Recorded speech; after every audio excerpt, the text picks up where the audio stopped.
manguha taog parsnips. So ang parsnips guys, ang itsura ni ja pare-pareha sa carrots, ang itsura sa sulod puti lamang siya guys.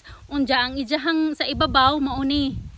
Ingani ang itsura sa parsnips. Na kini siya. Kini nga area. Unja naapod ko'y mga onions gihapon diri guys akong gipanghalo ba. Kay kung naa ko'y makita nga space akong tamnan. So kini ako ning harbison mga nangatumba na pud siya guys. Oh, so mga pila ka adlaw ako na pud siyang harbison ning akong mga onion bulbs diri or sibuyas sa atoa. Unja naapod ko'y watermelon diri pero kining watermelon na ho guys dili na ni siya makasurvive kay bisan daghan ni siya kaadjog bunga oh. Naa daghan kadtong bunga guys gagmay. Pero kay late naman lagi karon na year.